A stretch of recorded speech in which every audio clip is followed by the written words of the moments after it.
But Raghunath Bhatta, not so much. He, when Lord Chaitanya really started his pastimes, Raghunath Bhatta was young. He was a boy, like a school-age boy, more or less. But he became just completely attracted to Lord Chaitanya. And eventually, when he was not old at all, but maybe 20-ish or late teens perhaps, something like that, he went and stayed with Lord Chaitanya for 3 months. And he did, there are 2 main services that he did when he was with Lord Chaitanya. He would cook, and they say whatever he cooked tasted like nectar, just out of this world. Everyone likes prasadam. I don't think I've ever found anyone who doesn't like prasad of any sort. But, here we have good cooks. We have some excellent cooks. But Raghunath Bhatta,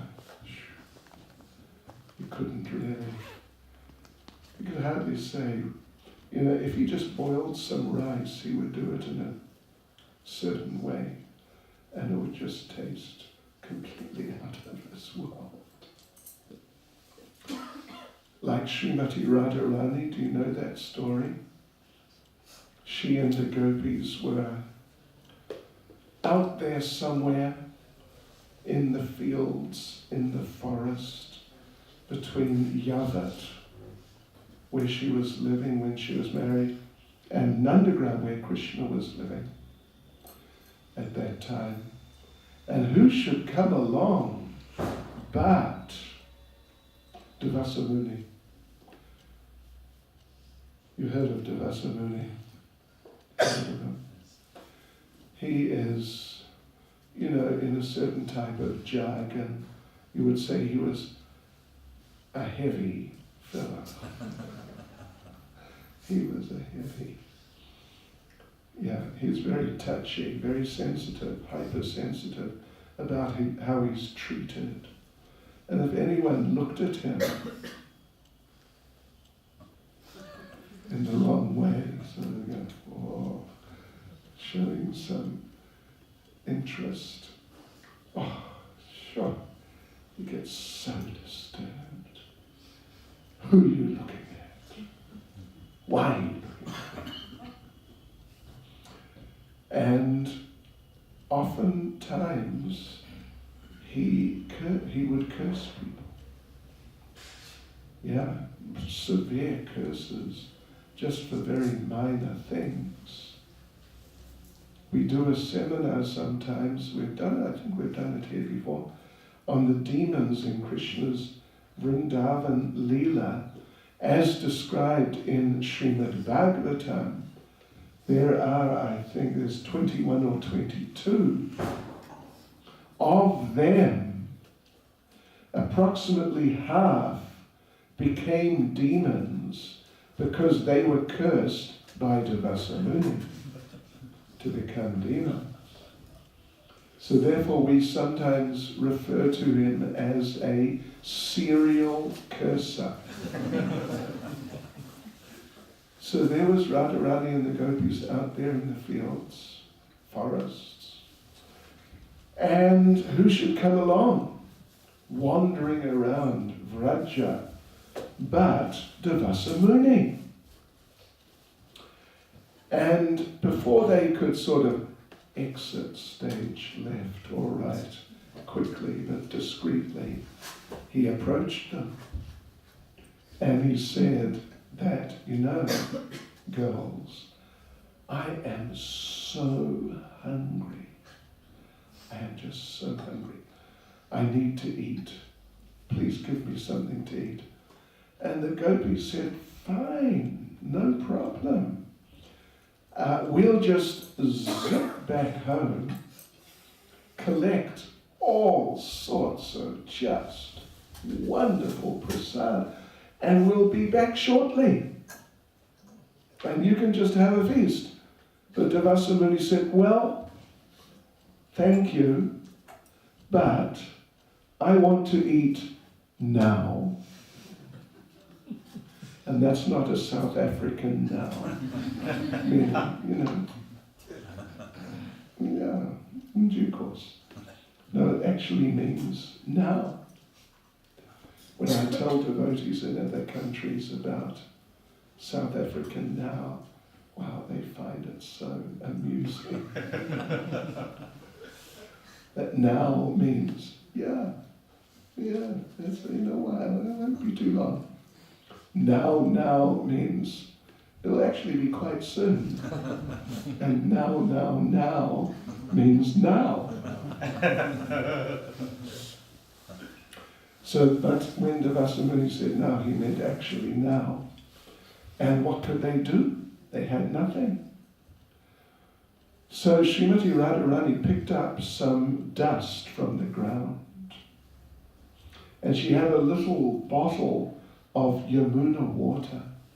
And she mixed some Yamuna water in with the dust and made it into a sort of a mud cookie or some mud little biscuity, kind of soft, but somehow it held together, type of mud creation. And she said to Devasa Muni, here, try this. And Devasa Muni is looking at this, you expect me to eat mud? But the gopi said, no, try it. She's good, she's really good. Try it and see. So he was like, I don't know. But he took a nibble. And sure enough, he found it was just unbelievably nice. So he ate the whole thing. And then he said, can I have some more, please? So Radharani made a whole lot of these mud biscuits. Dust and Yamuna water. And he just ate them all. And he blessed her. Whatever you cook will taste like nectar, and whoever eats what you cook will never become sick. And when Mother Yashoda heard that, she arranged that Radharani come every day to cook for Krishna. There's all sorts of things we could say about that, but that's Raghunath Bhatta. He could cook like that, something like that. Because he is, in Vrindavan Leela, he is one of the Manjaris, most intimate associates and assistants of Srimati Radharani. So in his gopi form, he has picked up all these things. So he would cook for Lord Caitanya. And the second thing was he would recite Srimad Bhagavatam. He could recite any verse in numerous tunes and sort of meters, and it was just like the singing of a bird, like a nightingale. Just really amazing. So then then he wanted to stay with Lord Caitanya, but Lord Caitanya told him, no, your parents are elderly, you must go home and look after them, and later, when they've left this world, then you can come. So he went back, and he stayed with them for, it's something like Chaitanya Charitamrita, as I recall, says something like 4 or 5 years, and they passed away. Then he went back and joined Lord Chaitanya again for another 3 months. And Lord Chaitanya then told him, go and join Rupa and Sanatan in Vrindavan. So Raghunath Bhatta did that. And there he, under the supervision of Rupa Goswami, he built the Radha Govinda temple. It was actually Raghunath Bhatta who did that. And he would cook for Rupa Goswami, and he would recite Srimad Bhagavatam. But the particular thing which is emphasized in Caitanya Charitamrita about his character is, well, listen to this. I'm going to read, I think it's just 2 verses. Raghunath Bhatta would neither hear nor speak about anything of the material world. He would simply discuss Krishna and worship the Lord day and night. He would not listen to blasphemy of a Vaishnava, nor would he listen to talk of a Vaishnava's misbehavior. He knew only that everyone was engaged in Krishna's service. He did not understand anything else. When Raghunath Bhatta Goswami was absorbed in remembrance of Lord Krishna, he would take the tulsi garland and the prasadam of Lord Jagannath given to him by Lord Caitanya, bind them together and wear them on his neck. The particular point there was that because of his elevated consciousness, even if someone was at fault, he wouldn't hear about it at all. Wouldn't hear about it. He simply knew everyone is a devotee. All living entities are devotees. And all living entities are engaged in Krishna's service. This is the mentality of a Mahabhagavat, Uttama Adhikari, highest level, pure devotee. So, anything else, if anyone started saying something negative about a devotee, he would just exit. He would just exit. He wouldn't hear it. So that's interesting because we're not on that level of being Mahabhagavats, Uttamadhikaris. We are, if you're anything like me, we're sort of struggling along. Struggling along, but we're sort of carrying on. Even though the material world is throwing different challenges and different things at us. We're carrying on, but we should learn this. At least we should appreciate this characteristic of Raghunath Bhatta Goswami. And certainly not become that type of person, or should I say devotee? Anyway, let's just say person who likes to hear the latest hot gossip, hot off the press. What has she done? And what has he done? And what they should not have done. Due to conditioning in material life, there's a tendency towards those things. Let me tell you a funny little story, an experience of my own many years ago in the 70s, when I was staying in Bhaktivedanta Manor near London. One day a devotee came to me and told me the latest hot gossip. And it was pretty hot, I must admit. Unfortunately, I can't remember it at all. But I do remember feeling, wow, that is quite something. Some scandal about some other temple resident devotee. And I didn't repeat it to anyone, but I heard it. That was in the morning, sort of maybe 10-ish or just after breakfast time. Later in the day, maybe 5, 6 o'clock, early evening, a devotee came to me and said, "Did you hear?" and told me a story. And I recognized there are certain things that this story has in common with that story I heard in the morning.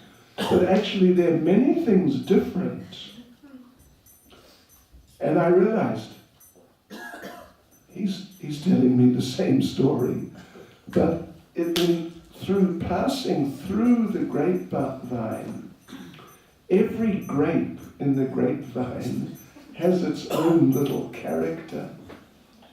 And as the story was passing from grape to grape to grape, and eventually came back to me, each grape had added, subtracted, or changed, or something, some part of that story. So when it came back to me, it was like, wait a minute.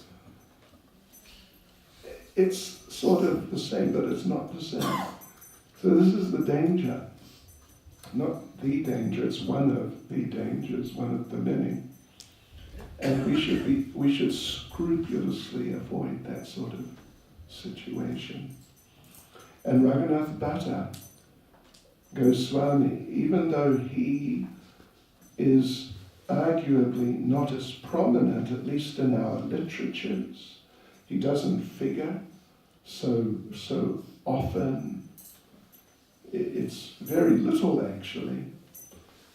But this kind of, I would say, very sacred quality that he had of respecting and loving everyone and even every living entity, and just scrupulously avoiding hearing any bad talk about anyone, even if they were actually sort of rotten people.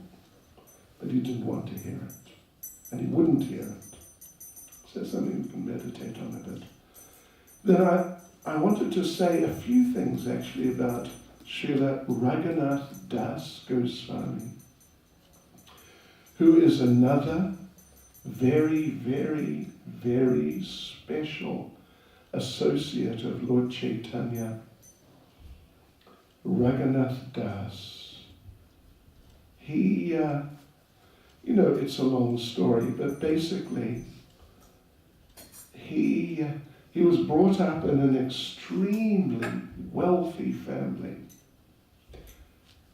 But in his younger days, he was already a young married man.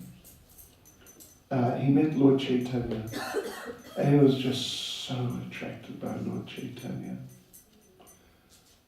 And then, he wanted to leave home and just join Lord Caitanya, but his parents wouldn't let him. He had his own security team looking after him, making sure he didn't disappear. So, but then shortly after that, he met Lord Nityananda. That's described in great detail in Caitanya Charitamrita. And they had the famous chipped rice and yogurt festival, where there's all these devotees, so many, just hundreds, ultimately thousands of devotees actually. And Lord Nityananda told him, prepare a feast for all of them. And Lord Nityananda said, a feast of chipped rice mixed with yogurt. And that's all. Now, some of you may be sitting there thinking, what is this now? How do you make a feast out of chipped rice and yogurt? Let me just, next thing, tell you that chipped rice and yogurt is normally what you are given to eat if you have diarrhea, it is not like a normal thing that you have, on certain meals just because it's nice. It's normally a special thing to bind your insides if they have become excessively unbound. So, this is Lord Nityananda. Lord Nityananda is just a transcendental character. So they did that. And everyone was just in ecstasy, eating chipped rice and yogurt right on the banks of the Ganges, and even some of them were in the Ganges. So that was Raghunath Das before he took sannyas. After that, it's a long story, we won't go through all the details, but he left home. He left home and joined Lord Caitanya. And when he joined Lord Caitanya, he, through the inspiration of the association of Lord Caitanya, he developed such a taste for Krishna consciousness that he just overlooked, just didn't even notice anything material. So on a certain level, he looked like an extreme renunciate, extreme self-denial. But it wasn't really that. What it was he was just so absorbed in Krishna consciousness and experiencing such nectar in his relationship with Krishna and in service to Krishna. He just didn't even notice these things. It's interesting, Srila Vishwanath Chakravarti Thakur talks about a devotee on the level of Krishna prema, the complete perfection of life, pure love for Krishna. Such a devotee who's living in this world, having progressed through the different stages. And he says it happens in some cases with these devotees.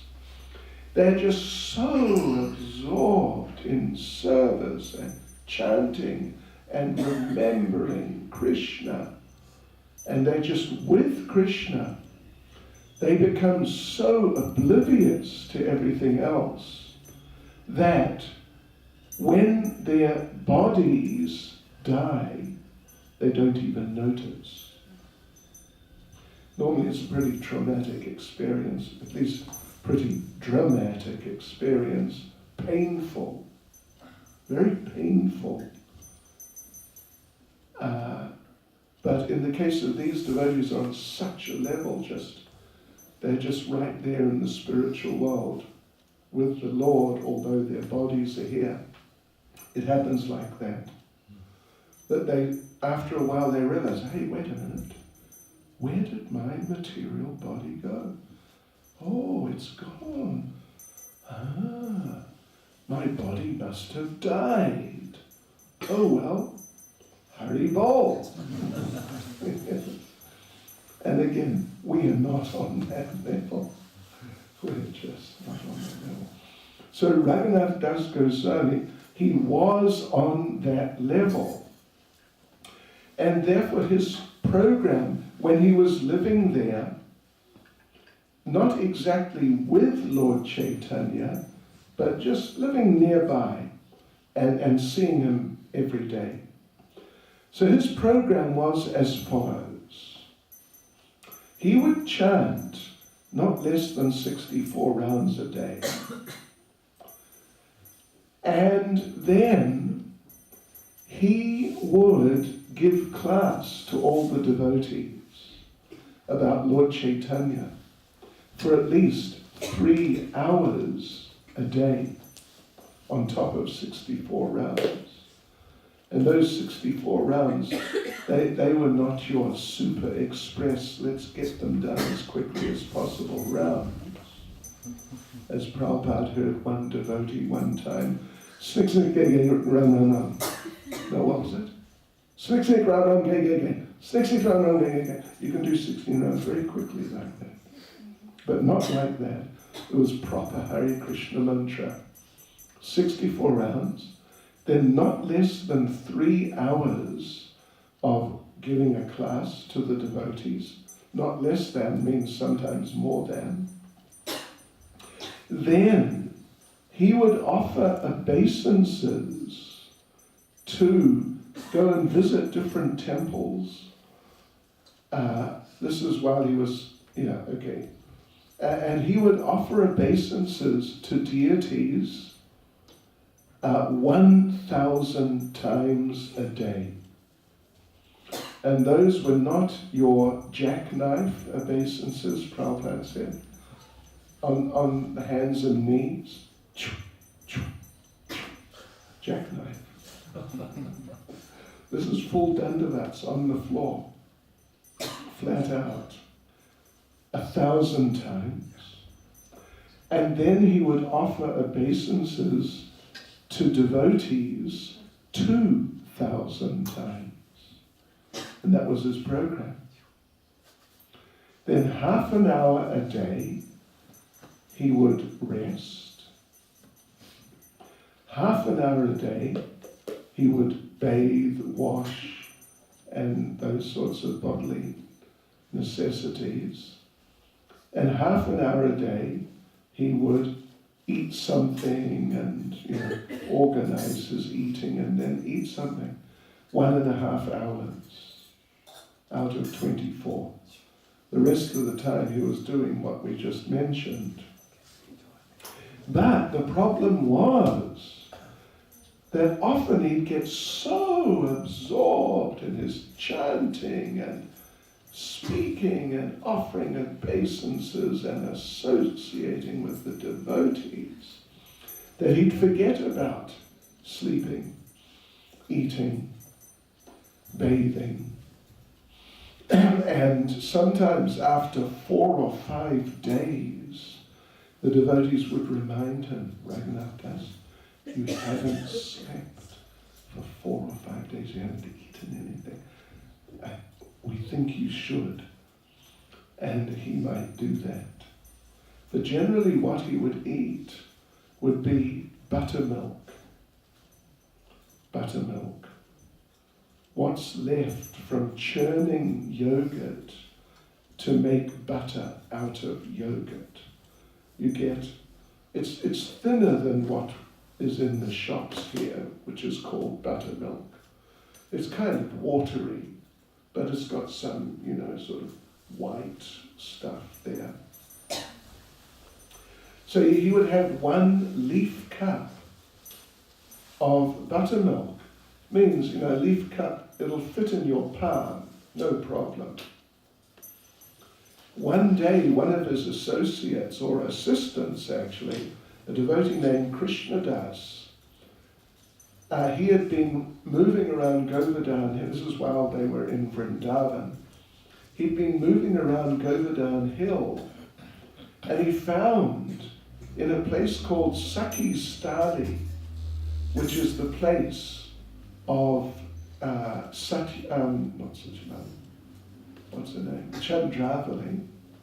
Chandravali, who is Radharani's competitor. I don't know if you know much about the intrigues that are involved in these relationships. But he found this big tree with big leaves, and he was able to make these big leaf cups and take some back for Raghunath Das Goswami, who was at that time staying at Radhakund. So in this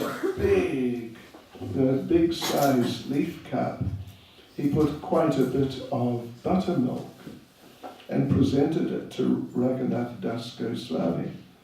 And Raghunath Das looked at this. He said, "Where did you get the leaf cup?" And Krishna Das said, I got those leaves in Sakhi Stali, which Raghunath Das knew was the place of Chandravali, the competitor of Radharani. Actually, she's Radharani's sister, but they're competitors for the attention of Lord Krishna. And when Raghunath Das Goswami heard this, he just threw it away. He didn't want to have anything that was connected with Chandravali, because she's the competitor of Srimati Radharani. Anyway, back to Jagannath Puri. So Raghunath Das Goswami was living like this. He wasn't just on buttermilk. What he did, his wealthy parents from Bengal, every month they'd send him a whole lot of stuff. And so, he would cook feasts for Lord Caitanya and for the devotees. But Lord Caitanya, after a while, expressed displeasure. Why are you living like this?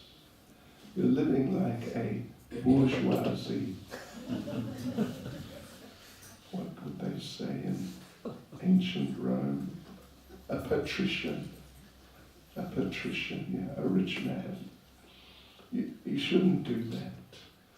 So then Raghunath Das would send back whatever his parents sent, and then they stopped sending.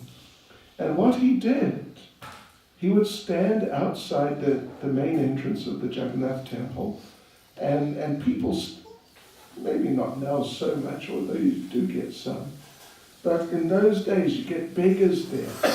It's like a spot, Sankirtan spot, except they were just begging food, Jagannath Mahaprasad. So he stood there, and people would come and give something. But then after a while, Raghunath Das Goswami thought, no, this is not good. He said, actually, I am behaving like a prostitute. Yeah. I'm behaving like a prostitute. I shouldn't do like this. So what he did then, he noticed that Jagannath Mahaprasad, sometimes not all of it would be distributed. There'd be some left over. It was fed to the cows. If you go even to the Jagannath temple now, you'll see, around particularly on the, what would it be? I guess it's northern side. I think it's northern side, is a rubbish heap. And they put leftover, sort of like rotting Jagannath Mahaprasad in that rubbish heap. And there are cows there, and they eat this. And that the same thing was going on 500 years ago when Lord Caitanya was there. So Raghunath Das decided, I will join the cows. And he did. He went in there with the cows and picked up this rotting Jagannath Mahaprasad, washed it, and he'd eat it. And one day, Swarup Damodar Goswami, Lord Caitanya, one of Lord Chaitanya's main assistants, he just happened to be walking by and he saw Raghunath Das doing this, and he came over. And he said, what are you doing? And then he said, you're enjoying this Mahaprasad without inviting us? This is not good. And Swarup Damodar Goswami went and told Lord Caitanya. And the next day, Lord Caitanya came. And Raghunath Das has washed some grains of rice which are, rice, if you leave it 24 hours, it's off. And in, a warm climate like that, sure, 2 or 3 hours it can be off. So this was a few days old. And Raghunath Das had a handful of this. Lord Caitanya came and just grabbed it and ate it. Said, Raghunath Das, you're a miser. You are feasting every day, and you're not inviting me. This is very bad. And Raghunath Das tried to stop him, but he couldn't stop him. And Lord Caitanya appreciated that he was living in by material standards, such an extreme way. But it was not that he was trying to be the staunch renunciate. He was just so absorbed in remembering Krishna that he just lost interest in anything to do with the material world. And he rigidly maintained these standards. Rigidly, to the point, Chaitanya Charitamrita says that his standards were like lines which had been carved in rock. You have some sort of, I don't know what, diamond-edged blade, you can cut rock. And his lines were like that. Once you cut it in the rock, that's it, it doesn't move, obviously. So, yeah. So he would do like this, Raghunath Das Goswami, an amazing example of absorption in Krishna consciousness. And in that way, total loss of interest in material life. And so Lord Chaitanya said to him, of course, every day I eat varieties of prasadam, but I've never tasted such nice prasadam as that which Raghunath is eating. Don't try to imitate that. I've known a few devotees who used to imitate that sort of thing. I won't even tell you what they did, but it's really premature. Raghunath Das, yes. So after some time, Lord Chaitanya sent him to Vrindavan to join Rupa and Sanatan. And he lived at Radha Kund. By the time he arrived there, he was, I think, 50 years old. And he lived there for 49 years. He lived to be 99. 49 years at Radha Kund. And he continued this program we mentioned.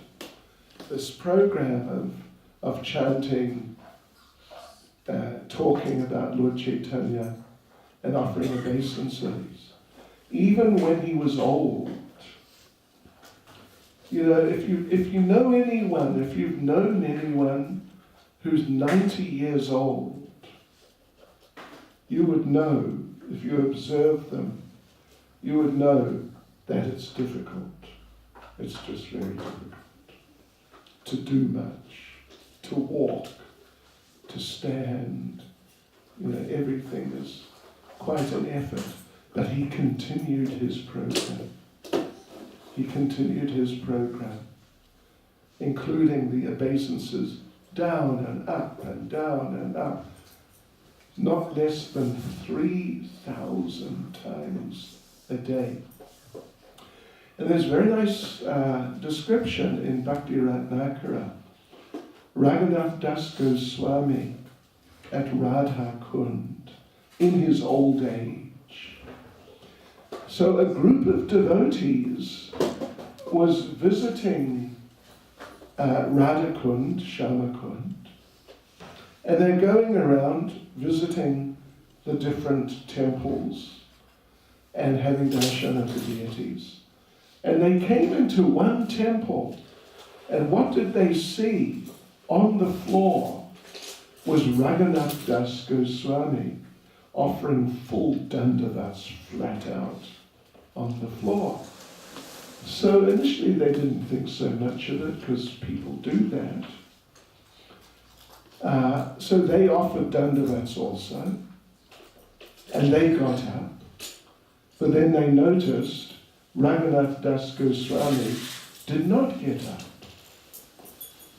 Shri Shri Nitai Mayapur Chandra Ke.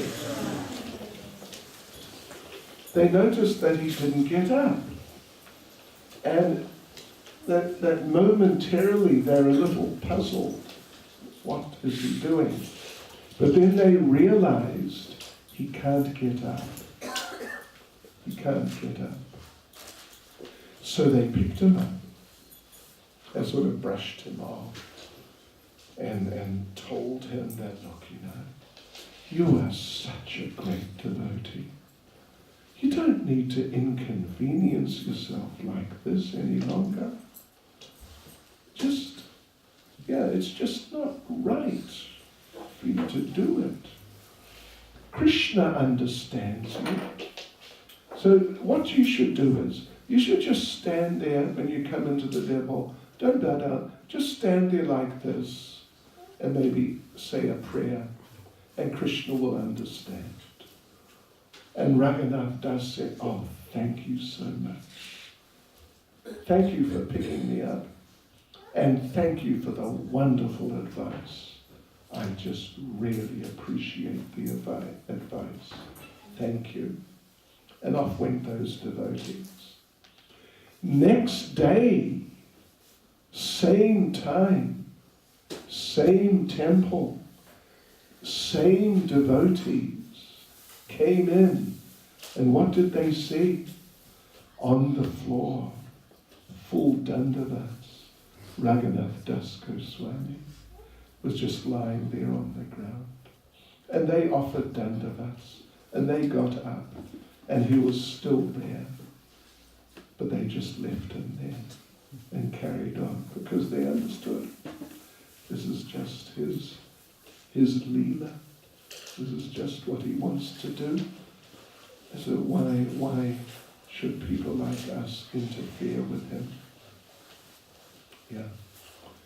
He was so thin, frail in his old age, that when it was a windy day, and you don't get so much, so I mean it's nothing like Cape Town, my gosh.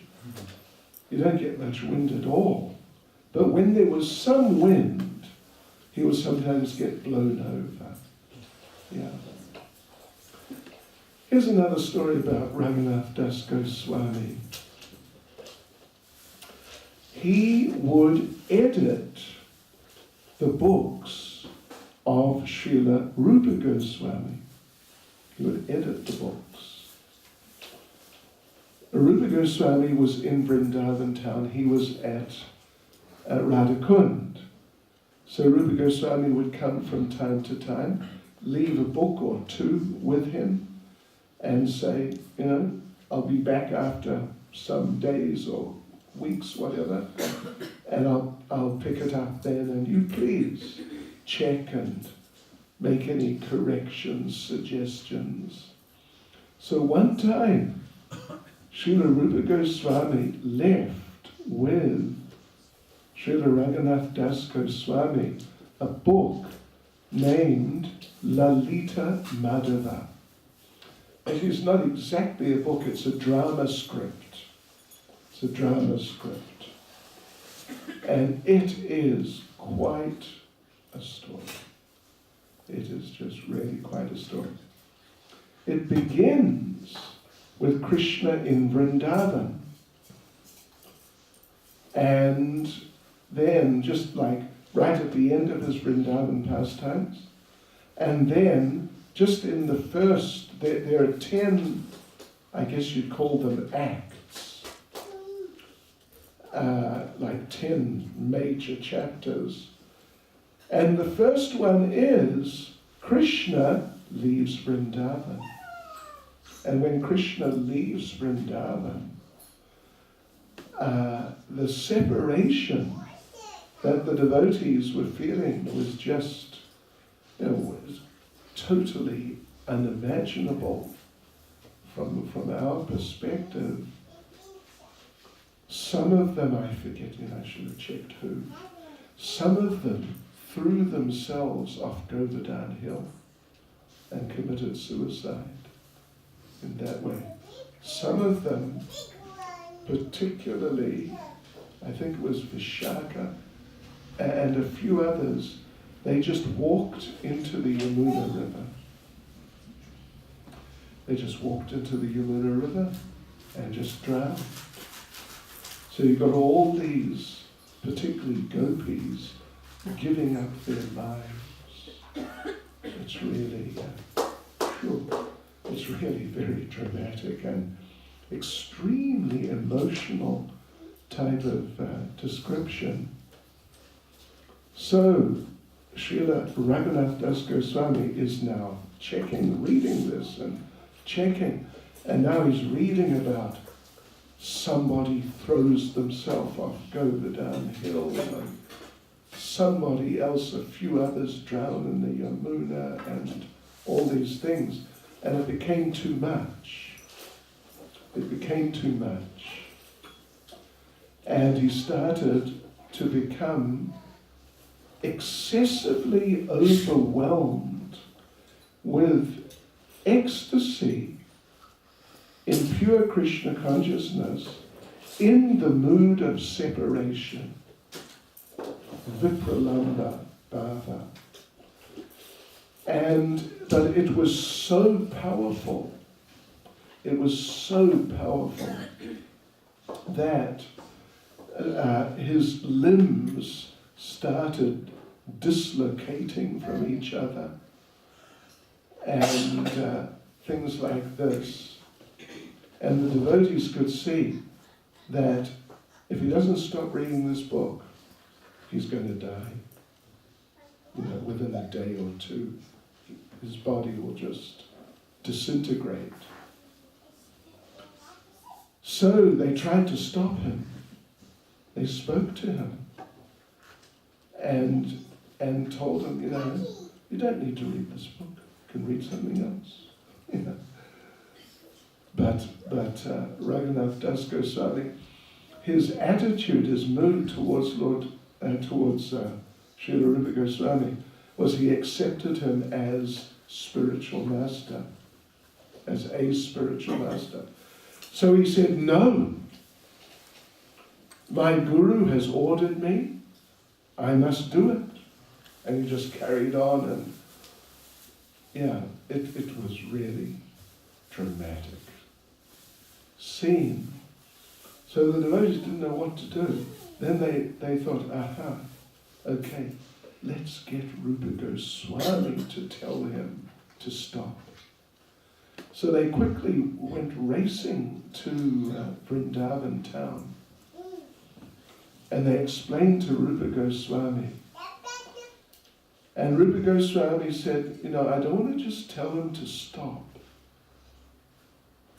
I've got to replace the book with a different book for him to edit. But it has to be a happy book. Like a jolly book, full of fun pastimes. So he very quickly wrote another drama. It's called Dan Keli Kaumudi, the Blue Lotus of the tax collecting pastimes, and it's really a fun book. It's available. It's a one-act play. It's much shorter. And it's Krishna and the cowherd boys on Govardhan Hill, stopping Radharani and the gopis and demanding tax from them. It's really quite a story. It's really quite a story. And it's just lots of fun. Madhu Mangal. Madhu Mangal is charging the gopis tax. He's like the spokesman, because he's a Brahmin. He's taxing them for this, and then for that, and then for something else. And he loses track of how much he's taxing them. And eventually comes up with some, beyond fantastic figure. He says, I think it's about, 40 billion something. And it's really funny. And so Srila Rupa Goswami quickly wrote that book. Like he wrote it within a day. If you read it, it was quite something to write in a day.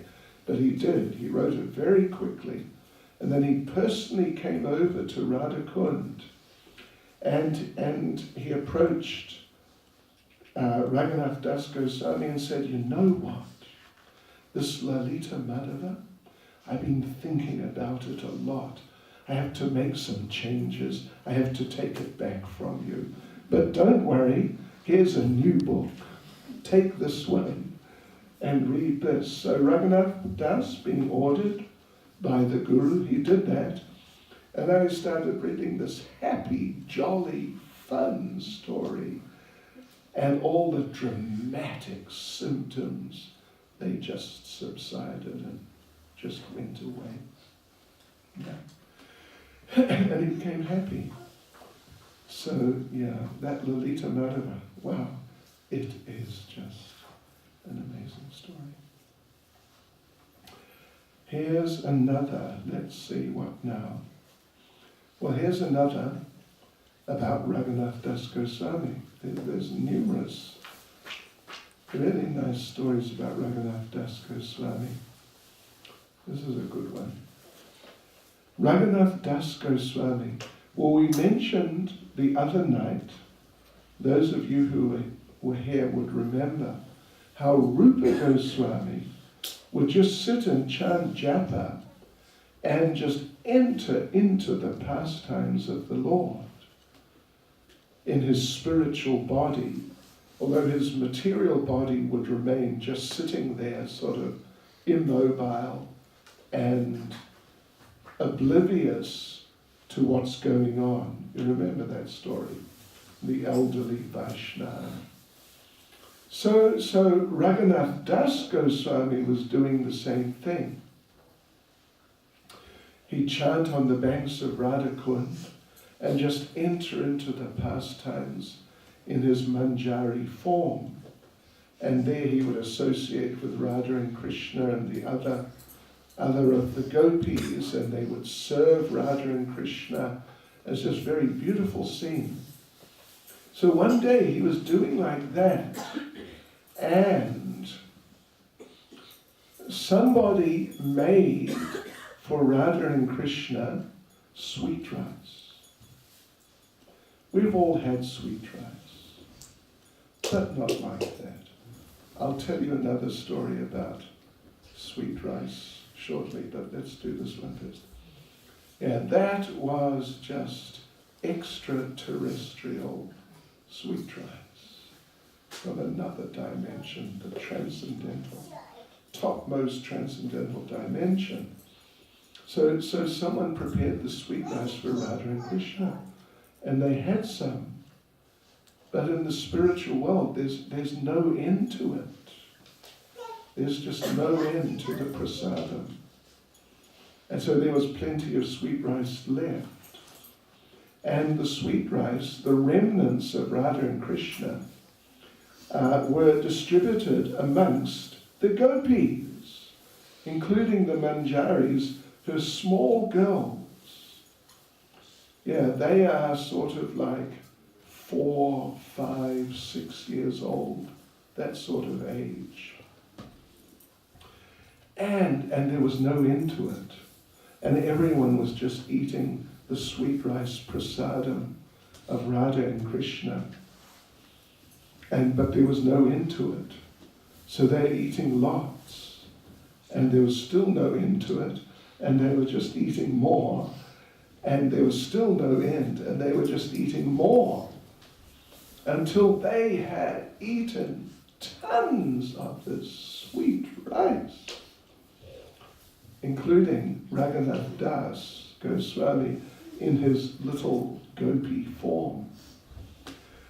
Not that they just wanted to eat, but it was the prasad which had been touched by the lips of Radha and Krishna, and they just wanted that nectar.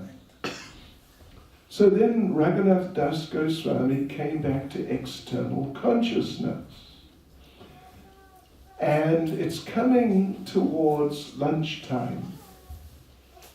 And Krishna Das, his assistant, came with the bowl, the normal bowl of buttermilk, and said, here's your prasadam for the day.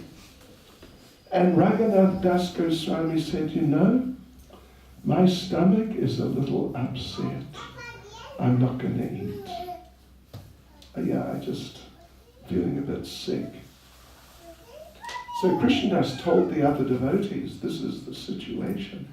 They called an expert Ayurvedic doctor who took Raghunath Das's pulse. This is how they do it. Take a pulse reading, and they can tell you what's wrong with you. So there he is, he's taking the pulse reading, and he turned to the devotees and said, you know what? Raghunath Das Goswami has an upset stomach because he's eaten too much sweet rice. And the devotees thought, what? What are you talking about? He hasn't eaten anything since yesterday. And he only eats this buttermilk sweet rice. We don't see sweet rice here. So they said to him, listen, take another reading. Okay, here we go. So now he's taking reading.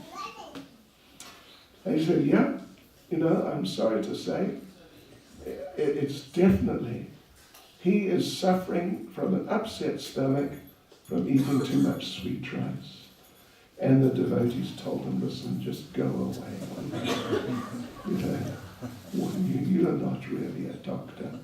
And they called some other Ayurvedic doctor, some big, expert. And he came in and he did the same thing, took a reading.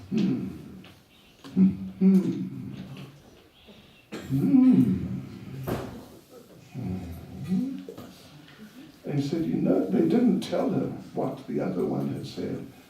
And he said, you know what? Raghunath Das Goswami has an upset stomach from eating too much sweet rice. And then they thought, okay, we don't understand the ways of the devotees, and they just left it. Yeah.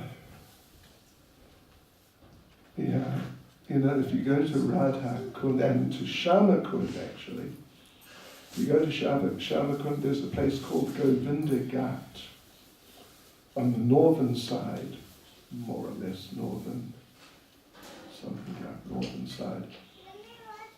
And there is the Bhajan Kutia, the place where Raghunath Das Goswami lived. And there's a nice painting there. It's a combination of two scenes. Well, in one scene,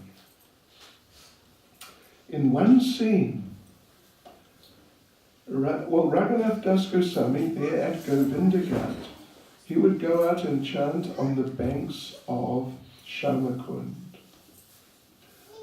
And even in the middle of summer, just any time, even if the temperature is 40 or even sometimes 50 degrees, he'd just sit in the sun for hours and chant.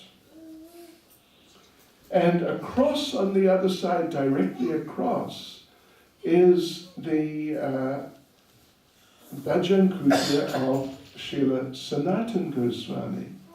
When he was living at Radhakund Shamakund, he would stay at that place. And Sanatana Goswami would do the same thing. He'd sit on the banks of Shamakund, looking across towards this Govinda Ghat place, and there would be Raghunath Das. But Sanatan, he wouldn't sit there in the sun for hours. He'd be there for a little while, then he'd go. And he would be in anxiety, Raghunath Das is sitting in the sun, it's not good for the health at all. One day, some tigers came. And there's Raghunath Das chanting, but he's oblivious. And these tigers just come right past him, and they drink some water from Shamakund. And Sanatana Goswami on the side is watching and thinking, wow, what's going to happen here? But then they left. The tigers left. So he went around and he told Raghunath Das, you know what happened? You can't do this. It's just too dangerous. At least build a hut and it's some sort of protection from the tigers. Yeah, at least do that. And Raghunath Das said, yeah, right, okay. Yeah, okay, must do. We'll do that. And he didn't do it. And then, it's really hot and he's out there chanting all day, or for a few hours. And Sanatana Goswami's on the other side and he's watching. And then one day, one young lady suddenly just appeared, flash. She was just suddenly there. And she stood right behind Raghunath Das and held the end of her sari over his head so he could chant under shade. And she stood there in the sun for hours, holding her sari over Raghunath Das Goswami's head. And suddenly, she vanished. Not that she just left quickly, suddenly she just was not there. And Sanatana Goswami was watching all of this, he understood, this is Srimati Radharani. So he went over, he said, listen, you got to build a hut, because now you're engaging Radharani in your service. She's protecting you from the sun. And Raghunath Das said, yes, yes, yes. And he built a hut. Yeah. So there's nice painting there, which has both pastimes illustrated in the same one picture. And another time, well, let us just say, back to Sanatana Goswami and Rupa Goswami. Sanatana Goswami was living there on the banks of Radhakund, Shamakund, which is just right next to 25 meters away from Radhakund. And he's living there. And Rupa Goswami would sometimes bring him books to edit. So one day, Srila Rupa Goswami brought Sanatana Goswami a book. It's not really a book, it's a poem called Chatu Pushpanjali, means 4 offerings of flowers. And he asked Sanatana Goswami, Rupa Goswami asked, will you edit this for me? And, correct mistakes and like that. And Sanatana Goswami thought, well, he's Rupa Goswami. There are no mistakes. But I'd like to read it. So he said, okay, I'll edit it for you. But actually he was thinking, I want to read it. So he started reading. And that poem is available actually still today. And in the very first verse, there is a line describing Srimati Radharani. That Srimati Radharani has long black hair, which she ties or has tied down her back as one long plait, all the way down her back. And when Radharani walks, when she moves, the plait moves. And when the plait moves, it looks like a black snake. As Sanatana Goswami read this and he thought, wait a minute. Radharani, black snake, this is not right. You can't say that. But this is Rupa Goswami. How could he make a mistake? But it doesn't make sense. So he became Srila Prabhupada king. So he just became like overwhelmed with perplexity. Black snake, that's terrible. But it's Rupa Goswami, what to do? And he couldn't do anything. After a little while, like some days, Rupa Goswami came back and said, have you finished reading that poem? Have you edited it? And Sanatana Goswami said, well, I'm working on it. Almost there. And Rupa Goswami said, no, please, come on, you must do it. It's not long. Just do it. I'm going to wait here till you're finished. So he sat down. Sanatana Goswami took the book and went out to the bank of Shamakund. And he's sitting here with the book looking at that line and thinking, what am I going to do? Black snake? Radharani? But it's Rupa Goswami, I don't know. So he's sitting there. Then across, actually at Govinda Ghat, it's only across Shamakund there at that point, I don't know, it's sort of 50 or 60 meters or something. Not very far. So he saw on the other side a group of young village girls. Suddenly, they appeared. And he's thinking, wow, where did they come from so quickly?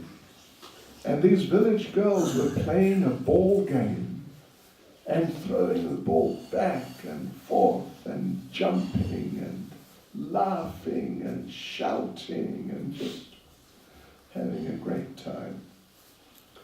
And Sanatana Goswami, in his perplexity, is watching them. And then he noticed one thing.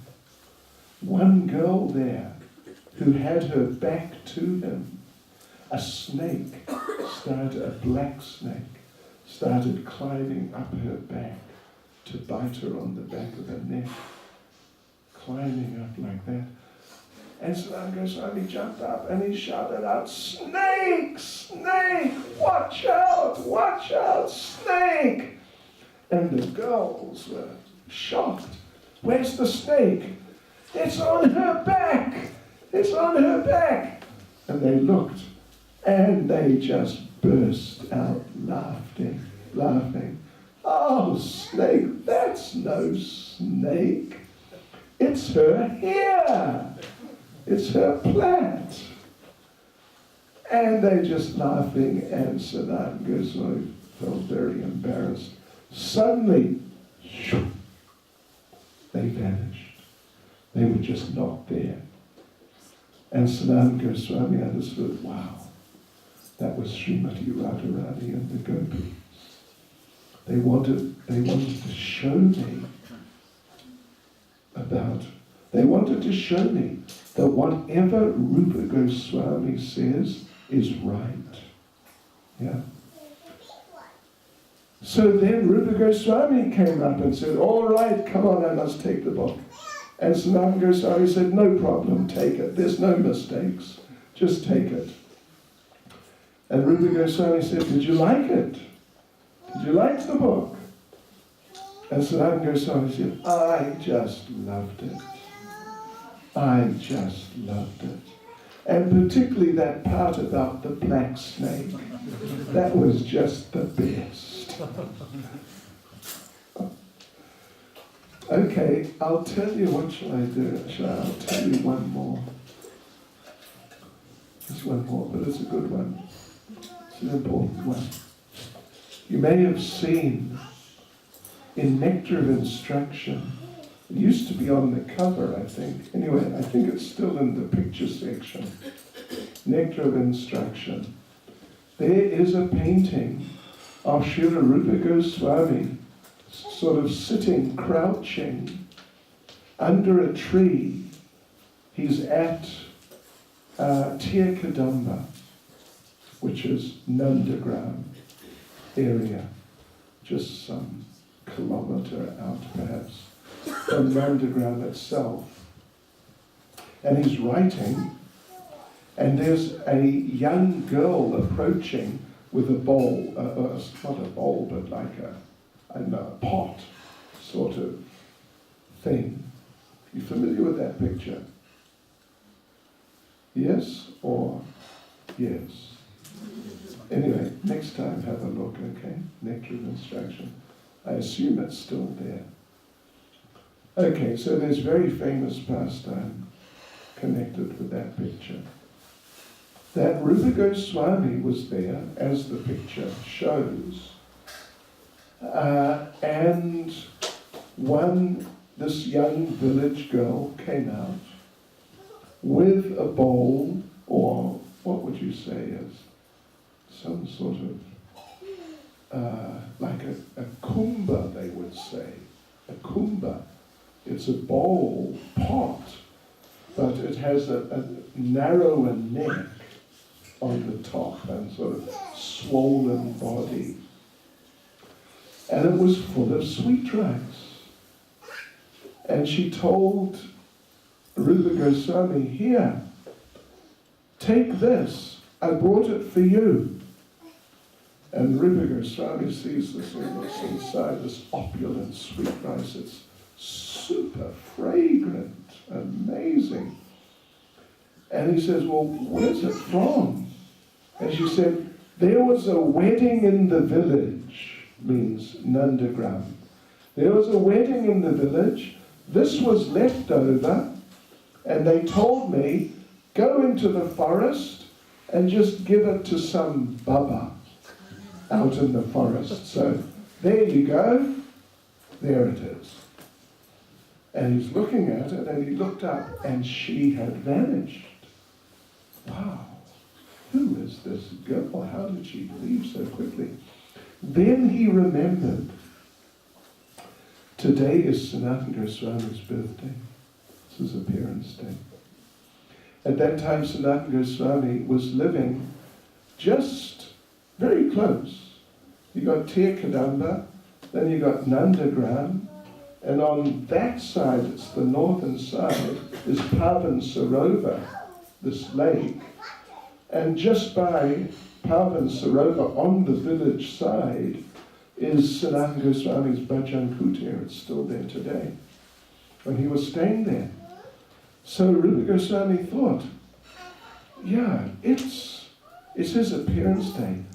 I will not take this. I will take it to him and give it to him as a present for his Appearance Day.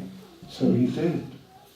He went over there and he poured some of the sweet rice, and Sanatana Goswami started eating it, took one mouthful, and he just stopped.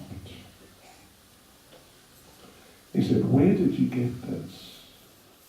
This is just too incredible. Where did you get this? And Rupa Goswami said, well, it was this one girl, young girl. She came from the village. She told me there was a wedding in the village, and this was left over, and she was told to bring it out to me. And Sanatana Goswami, who's living right by the village, said, wait a minute, there was no wedding in the village. I'm here, I know what's going on. There was no wedding. And he said, I have tasted the remnants of Jagannath. I have tasted the remnants of Sri Chaitanya Mahaprabhu. But I've never tasted anything like this. That young girl was Srimati Radharani. And now you've engaged her in my service. She's been cooking for me. And Sanatana Goswami just started crying. His tears were dripping into his bowl of sweet rice. That, Radharani he has got Radharani to serve me. Oh no, oh no. And then he became silent and he said, pass me some more sweet rice. And they both had all the sweet rice. And as they say, they all lived happily ever after. And Hare Krishna. Srila Prabhupada ki, Sri Chaitanya Mahaprabhu ki, Srila Rupa Goswami ki, Srila Sanatana Goswami ki, Srila Jiva Goswami ki, Srila Raghunath Das Goswami ki, Sri Raghunath Bhatta Goswami ki, Gaur Premanande, Hari Bol.